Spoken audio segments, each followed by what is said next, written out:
Welcome to Civil Discourse. I'm Jamie Wojciechowski. And I'm Marilyn Brown. Inauguration anxiety.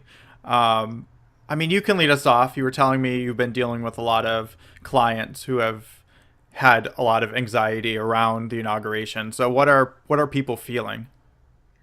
Yeah, I've been doing this kind of work as a therapist for a long time, and this is like the first time that I've ever seen everybody as a whole just kind of collectively experiencing a lot of the similar symptoms of anxiety. And so people are just experiencing a lot of stress. People are reporting not being able to sleep, as the inauguration approaches and as we get closer to the reality of the transition from Barack Obama to Donald Trump. So, you know, I have clients ranging from, teenagers all the way up to people in their 60s.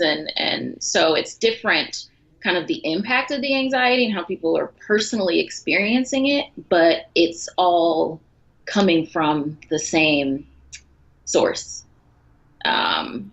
Which, as a therapist, people say to me a lot, oh, you listen to people's stressors all day. Is that difficult? But it's never really been a challenge. It's always been kind of, something that felt, it didn't feel, I didn't feel like I took on people's anxiety in that way that people might think that you would if you didn't really ever work as a therapist. And so people would ask me that and say, oh, no, it's not really like that. And this time I'm feeling it. I'm feeling anxious myself and feeling that, feeling kind of a struggle to keep myself grounded through, through being a vessel for other people to kind of express their own anxiety. So it's been interesting for sure. Yeah, it's a weird topic for me just because I feel like for my own self-care I've kind of separated myself from the inauguration. Hmm. I'm not I don't feel like I'm actively boycotting it. I'm Right. just not I just needed a break and that was in the time period where I need it. And I kind of came back to it last night and it was interesting to see all the things that are happening and the different reactions from different people. You had, it might even be higher. Last night it was up to I think 60 Democratic senators or Yeah. representatives, I don't know if it was just senators, saying Mm. that they're boycotting and they're not going to attend. You had all the issues with the performers, and you had the big profile of the Mormon Tabernacle Choir. Someone decided not to do it and published her letter of resignation. Did you not see Oh, this? wow. I see. I didn't see Oh that yeah, because I've been doing some of what you're doing, which is kind of turning off a lot of it. So I didn't even know about the Mormon Tabernacle Choir. I heard about the B Street band, the Bruce yeah, Springsteen cover band that pulled out, but I didn't yeah. hear. And you had the same issue with the Rockettes where they were told they had to do it, and then, and I think, it changed now, and they were allowed to pick or choose if they want to do the event. And I haven't stayed on top of the Mormon Tabernacle Choir issue. My understanding was there's just one woman, but she released her resignation letter online, which Okay. then went viral. Right. So it's interesting because I also don't. I try to stay very centered and mindful, and I don't know how to feel about it because I don't feel within mindfulness. A lot of people talk about being present, and people often forget or who haven't studied for a while or practiced for a while that being in the present doesn't mean you ignore the past and the future. You use Right. it, but Right. it's you being in control. We say that often. It's you being able to pick and choose if you're in the past, in the future, or in the present. Mhm. And I look at the past and I just can't think of a time where there's been something similar to be able to draw from to know how to feel, because when we feel things we do it based on our conditioning and our experiences, and I don't know what to feel. Right. Yeah, you're right. We have schemas for things, and so we have context to kind of know how we're supposed to feel, and this is something that we don't have a schema for. We're not really sure, like you said, how to feel. And I think, you know, it's a challenge because I think for me, I'm able to connect to the mindful piece. Like, okay, I don't know how to feel, so I'm not necessarily anxious to a certain degree. Like you know, since he won the election and this last couple of months, I've been able to kind of be pretty present with that and, you know, think, okay, well, still don't know how to feel. Just gonna wait and see and kind of, and that's been effective so far. And this week I've noticed like I'm challenged with that because I almost kind of feel like at every turn there's more stuff going on. Like you said, when you kind of checked back in and went online and just saw all of these different things. And, you know, so I discuss it in my work. And then personally, you know, family, friends, everybody is feeling it. So it's so, I don't know what the word is I'm looking for, but it's constant right now. It's Yeah. nonstop. And I think I, that's the challenge is how do you kind of stay mindful and present when there's nonstop um, stimulation to kind of pull you out of that space. yeah, and I feel like there's a lot of I feel there's different groups of reactions. There's people who are very excited for Trump to be president. There are people who are terrified, and then there's people who I think there's varying levels of this group of who are kind of detached. And they're detached for many different reasons. They're detached because they don't feel like they don't agree with a lot of things, but they don't think it's going to directly affect them. Mm, Or they don't understand or take the time to think. It's not that they don't understand, they just don't, they're busy and they don't take the time to consider how it's going to affect them.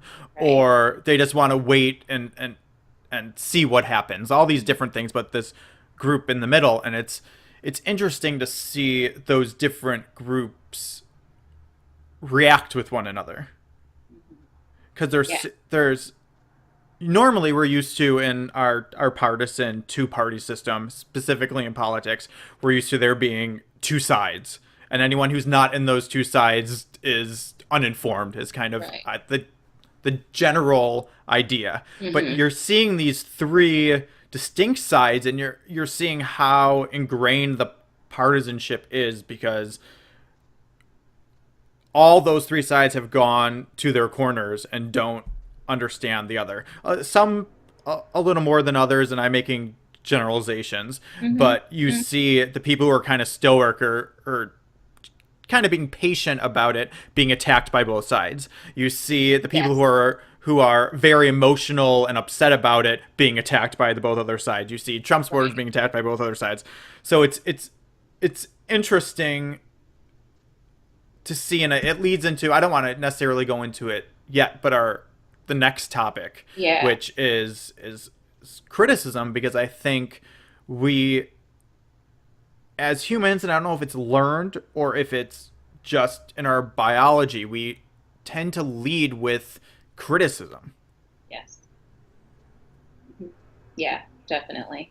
And we'll go into that a little bit more, but I do want to say one thing for me personally that I think is really added to my feelings more of grief. I think, you know, the anticipation um, of Trump coming in is anxiety provoking on some level, but I think for me the harder part is just kind of seeing the end of the Obama presidency. You know, being a Black female from Chicago, that has meant so much, you know, to me, to so many people. And I think that's also it's this is it's like this is like on a lot of levels his presidency is one of the most meaningful that we've seen. And to kind of put it right next to this other level of anxiety, I think that's actually what's really kind of adding to the intensity of it for people. It's not just we don't know what's going on. We're worried about Trump, but there's also this very real grief, um, of losing a president that I think just personally has meant so much to so many people.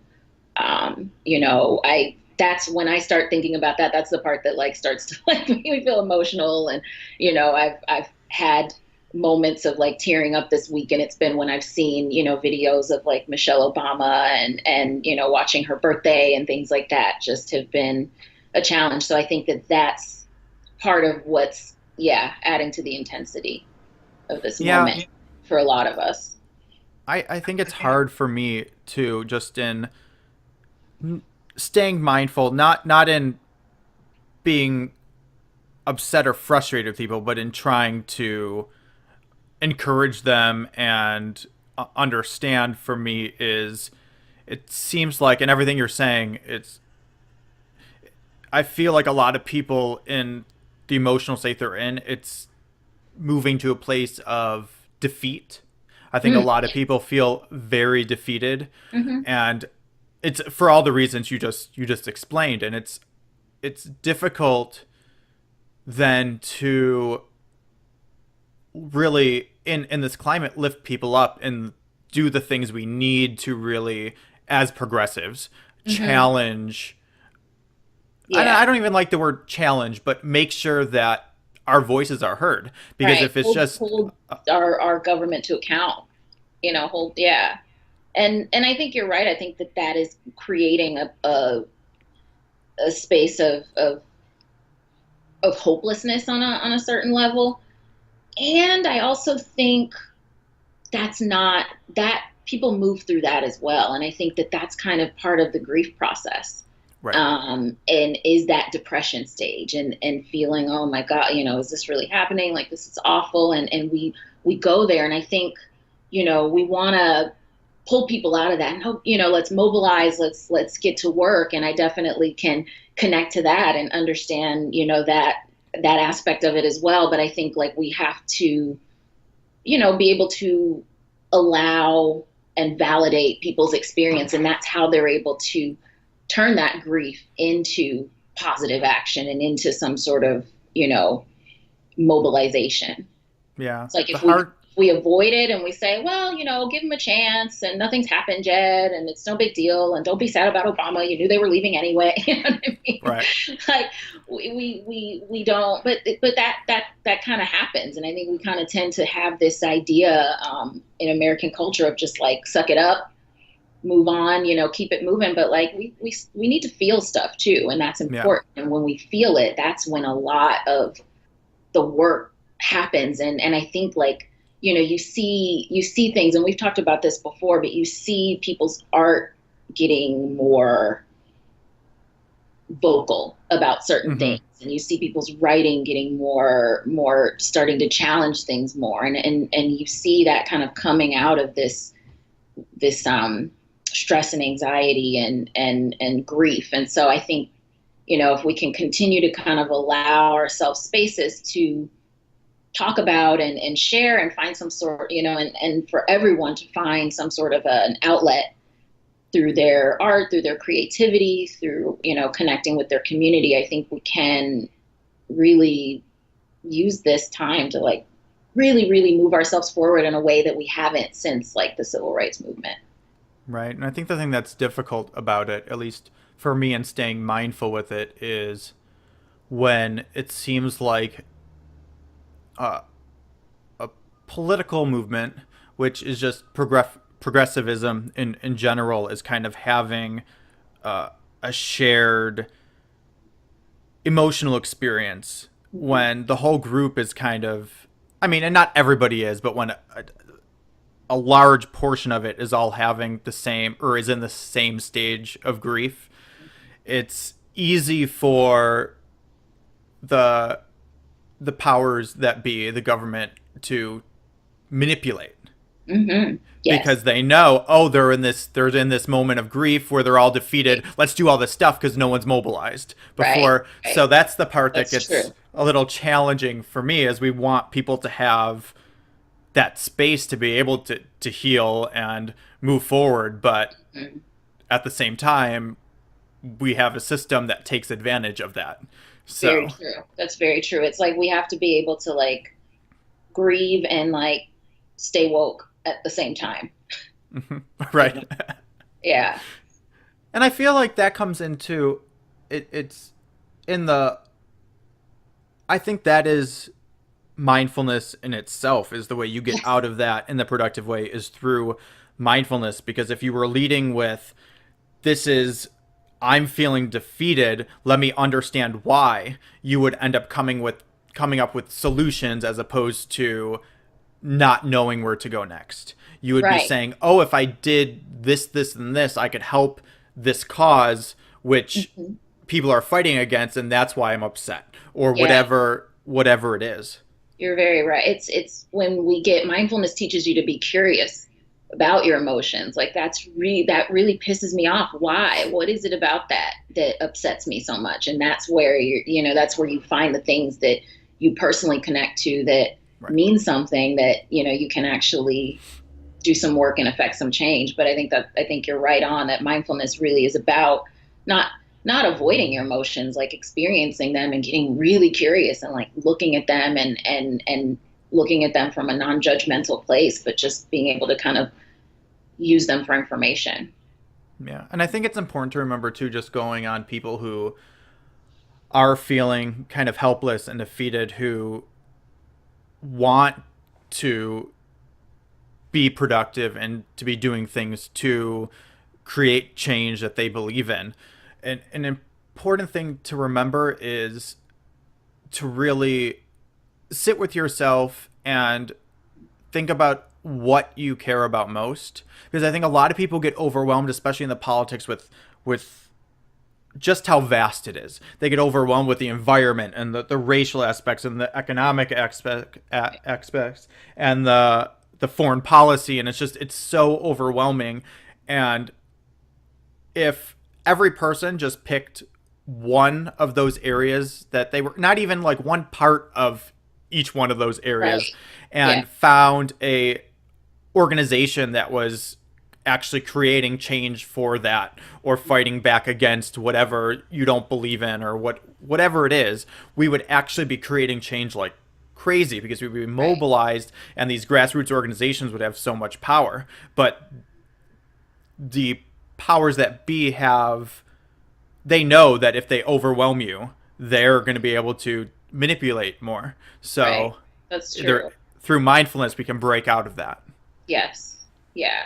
I think you're right that we can break out of that and also being aware of just what we're consuming, because I think Right. that adds to it. Like that fuels the desire to want to worry about everything or to try to get involved with everything. It's like we have to kind of be um, mindful of what we're taking in, what we're listening to, what we're watching, and just it kind of goes back to how we actually started this discussion, and take a step back when we need to, so that we can focus on affecting change where it's most important, rather than just kind of getting overwhelmed with trying to stay informed with every nuance of the issues on a daily basis.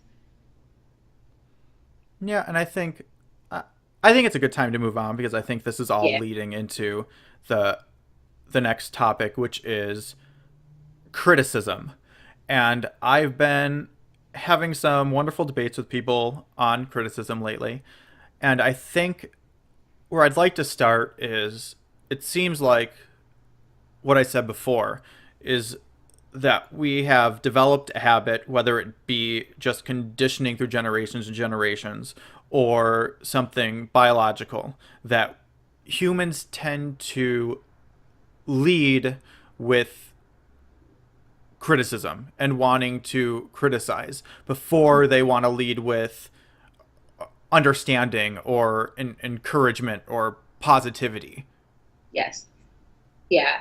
And we are wired to do that, because an author, Brene Brown, who talks a lot about vulnerability and shame. She's an amazing researcher. If you haven't read any of her books, check them out. But she says we're wired for survival, not for happiness. And that made so much sense to me when she said that, but it's like it's true. We're wired to look for the threat.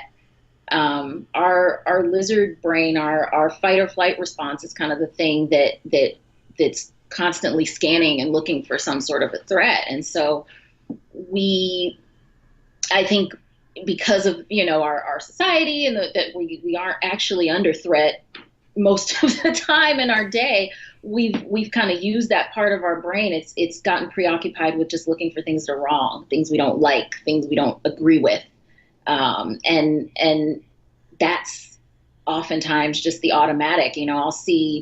I'll read posts online where somebody will have this, beautiful, well written, personal experience that they're sharing, and inevitably somebody will jump in and focus on like one piece of it that they feel like the person did wrong, or one aspect of it. Well, I get that you felt that way, but you shouldn't say that. And it's like I think you're right that we're constantly looking for the criticism, and it creates a vacuum where we're not able to actually discuss anything, because we're constantly focused on the things that don't really connect us, in the space where we're not going to be able to find any common ground. So it's like we're having these discussions, but they're not going anywhere. Yeah, I like you bringing up our wiring for survival, and I think a lot of people say that, and I think when you look at the animal kingdom beyond humans, what you see is what survival means is that you get your basic needs met and then you hide from danger. Those are the two elements of it. Right. So you're literally going out to find your shelter when you need it and get food. And at any other times, you're hiding from danger. And it's just not. Yes, if you're in a place where you need to survive, that's what you have to do. But most humans Right. are not at that stage. And it's just a pattern of constantly moving backwards because Yep. you're retracting, you're hiding, as opposed to moving forward. And I was saying this to someone the other day. They were saying, well, how can if there's no criticism, how can things improve? How can art be good if no one's criticizing them, Mm-hmm. artists? If there's no criticism, then anyone can produce anything, and then it's just what it is. There's no desire to do better. And Mm-hmm. my response was that I can't actually think, as an actor, as a writer, I can't think of any time where I've really gotten better or moved forward through criticism. It's always been through encouragement and inspiration. It's something someone does that's so great that inspires me that I want to be just as good as or better, or just not mimic, but use in my own way to express myself. Those are the moments that really propel me forward. It's not the criticism just makes me want to hide. Right. Right. Well, and it's, I think the criticism makes you want to hide and withdraw. And the encouragement is, obviously that's what makes us want to move forward. But I think that the other piece that was interesting to me when you said that person's argument was like, well, how is anything ever going to be good? How is anything going to get better or improve if we don't criticize? And I was just thinking, well, who's to say whether it's good or not? Like Right. who decides what's good? Who puts the value on things? And so I think that's also part of it, is that we are constantly assigning value to things rather than just looking at them, rather than just taking it in, rather than just experiencing. We are also trained to evaluate and to judge. And so it's like, well, how was there ever going to be good art if people aren't criticized? Well, people make art and people do what they're doing, and that's their own personal experience. But this kind of need that we have to have things be that we where we can rank it. I think that's also a part of the problem. So we're wired to look for the problems, and then we're also wired to categorize and judge everything: good, bad, right, wrong. Yeah, and I think it's like everything. It's a lack of mindfulness in that so many people, the vast majority of people, feel like their opinions are something that happened to them. Mm. not something that they pick and choose. Yes. So Yeah. I had a lot of people, some Yeah. people were talking about cr- criticizing movies, and I brought up that I just know a lot of people who they decide if they're going to like the movie before they even go. Like, Oh. I can tell you based on how they're talking Mm-hmm. how they're going to care, how they're going to like the movie, and then Mm-hmm. every time they come back and tell me how they felt, I already knew based on how they were talking before they went.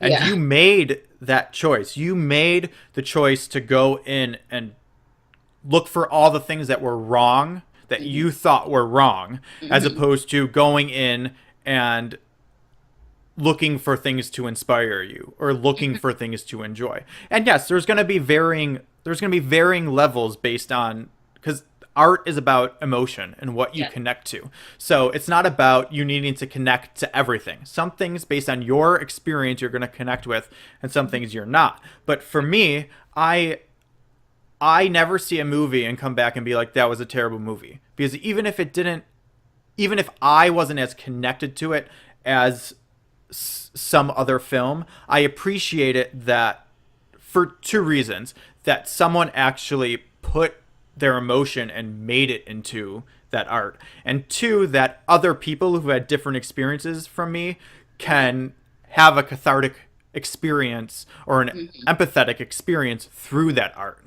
So Right. you're just the yeah. So you're able to appreciate it. But I think also for you, you also know, have a context and know what goes into creating art as far as films, and kind of have a, I think a lot of times if we don't know or have any kind of just awareness of something, it's just we just dismiss it.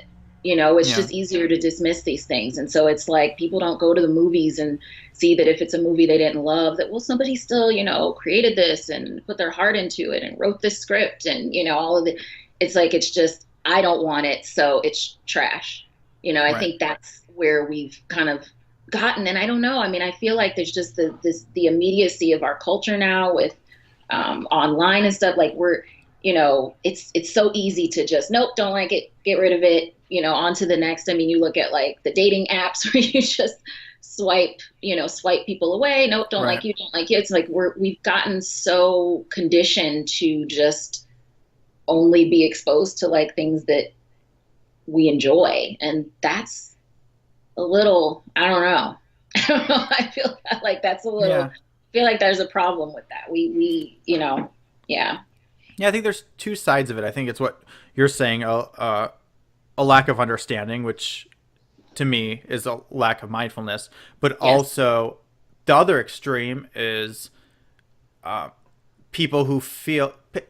If we're going to stick with films as just an example, filmmakers who are overly critical because they, for whatever reason, they need to fear its superior or they're self-conscious, so they're over accommodating, whatever it Hmm. is. And there's also in Buddhism, in Zen, there's a concept called the beginner's mind. Yes. And the focus is trying to live your life always as the beginner, because as the beginner there's many possibilities. As the expert there are very few. Very few. So, and it's not to say you're always a beginner. It's just the way you approach things as being Yeah. open and seeing possibility as opposed to limiting what can be done and what's acceptable and what you're going to appreciate. Right. Yeah, because when you approach things from beginner's mind, you're just more open. You are allowing the experience to inform you rather than your what you already think about it to kind of inform you going into it. That's something that I talk to my clients about a lot of times when they're approaching something, like just try going into it with a beginner's mind. And what was it like the first time you went into a room and did, I don't know, just kind of trying to help people kind of reconnect to that. Cause I think that you're right, that expert mind, or that, need to know or need to be the one who knows mind is so limiting, Mm-hmm. and when we're in that place, again, we can't communicate because nobody's letting anything in. And I think that that's kind of where I think not everybody, but going back to the kind of different camps right now, I think there's a lot of people that are in opposite camps, but in the same kind of just not, like, I already know this is wrong. Boom. not letting anything in, Yeah, and I think too when talking about criticism is uh, it's it's like so many other things where criticism is for me a tool, and it's about how you use that tool. So what most people tend to do is criticism is a negative thing. You look for what's wrong, what needs to be fixed, what needs to be improved, as Hmm. opposed to having constructive, positive criticism, which is Mm-hmm. possible. I remember it was interesting because in undergrad, I had many teachers in acting school say that when I go see theater or I go see a film, as an actor, my job is no longer to just go to enjoy it. It is to be critical.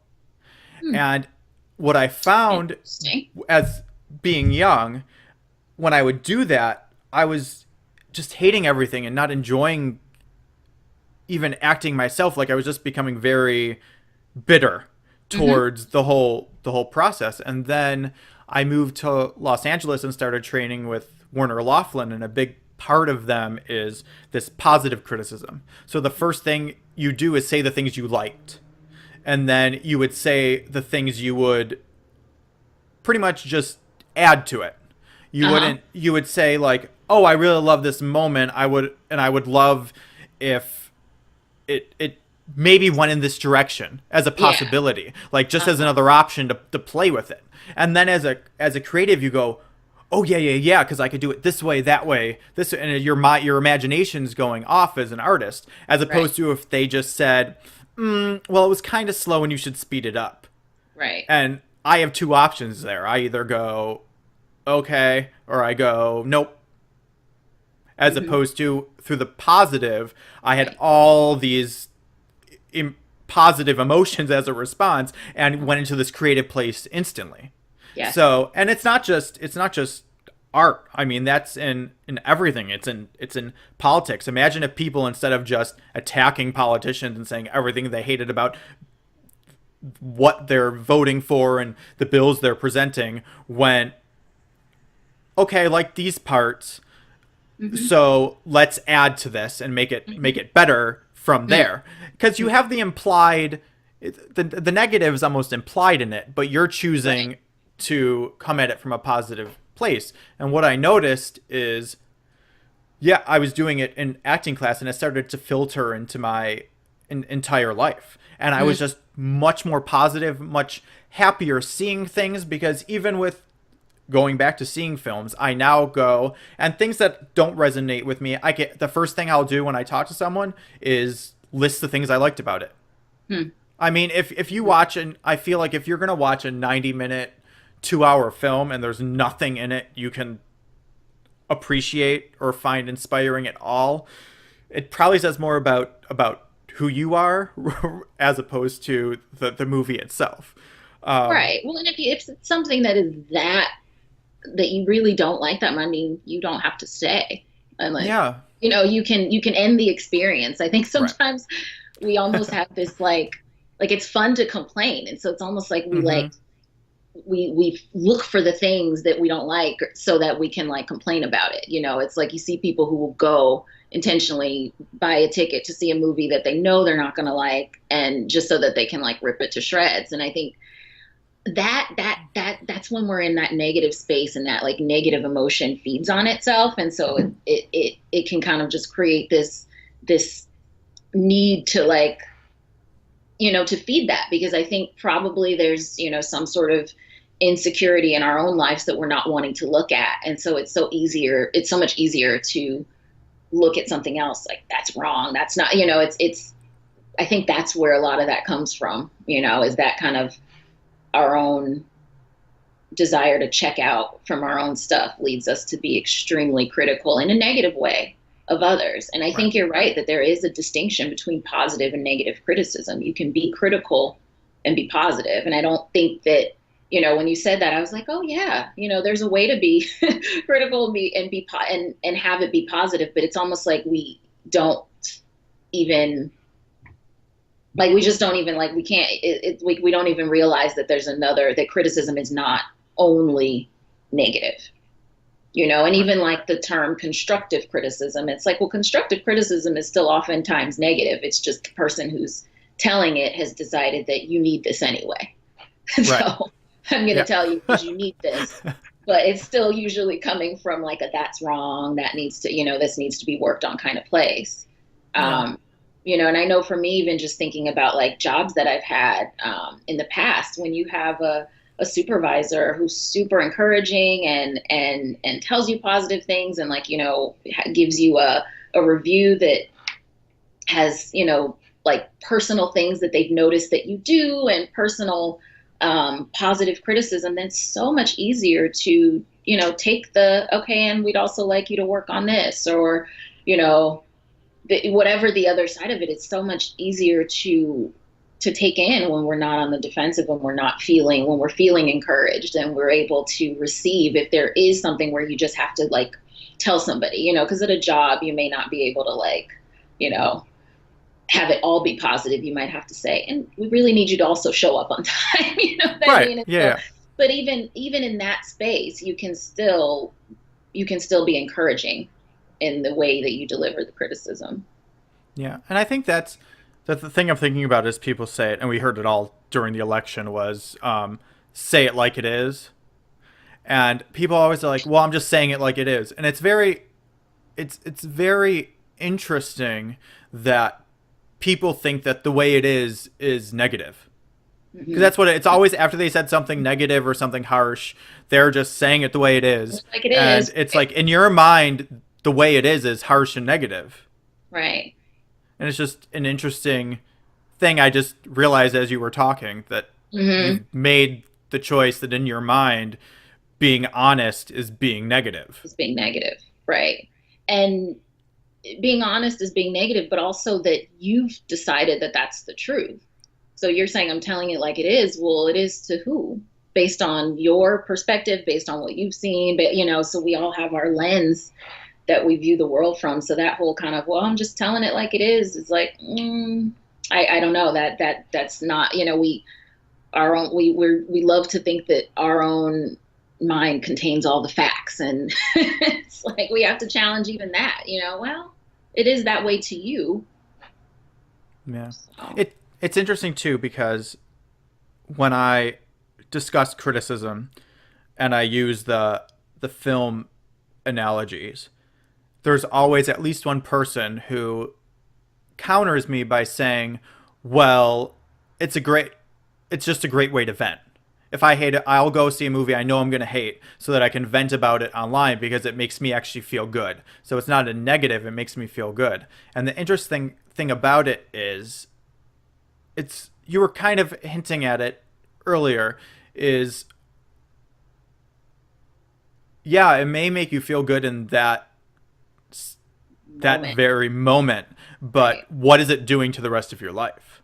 Right. Like if you're creating a pattern where you're very negative and the first thing you do when you go see a film or you're choosing to spend an hour and a half to 2 hours and And you're like 20 going bucks with a ticket, I damn know near. right and you're choosing to be negative so that you can come back and have this this moment of cathartic release. And to me, it's not about when people say that, I think, well, you're not actually wanting to be critical. You're wanting to be able to express some emotion. And Yeah. that's just the only tool you figured out to express that. And is that a positive tool?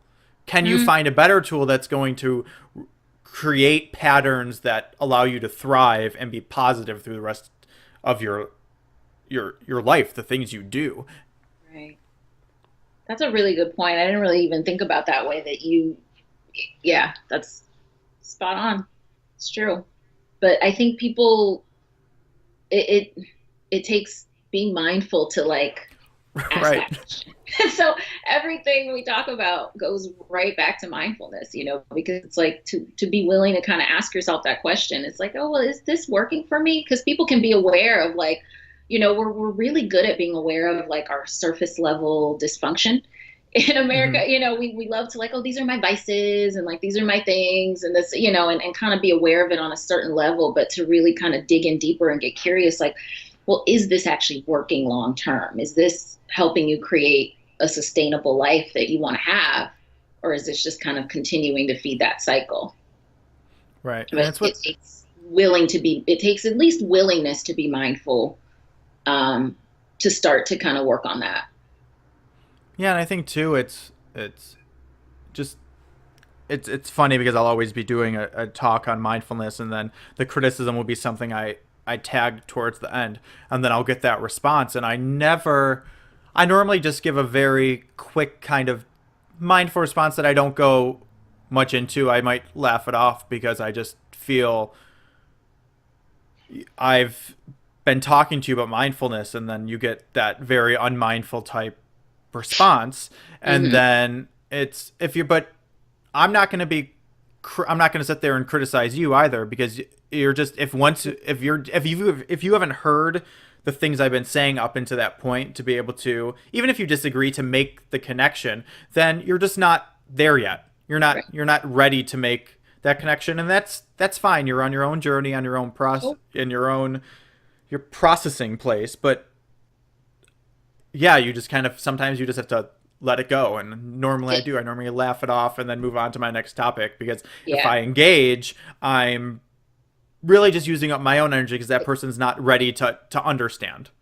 Exactly. Yeah. I think that's such a good point, is that we have to like be mindful of when it makes sense to use our energy to try to discuss something with somebody, or when it's time to just kind of be quiet and, and wish that person well and move on, to the next. Because the reality is that people are where they're going to, where they are. And it's ineffective to, pour our energy into trying to get somebody to see something from your perspective.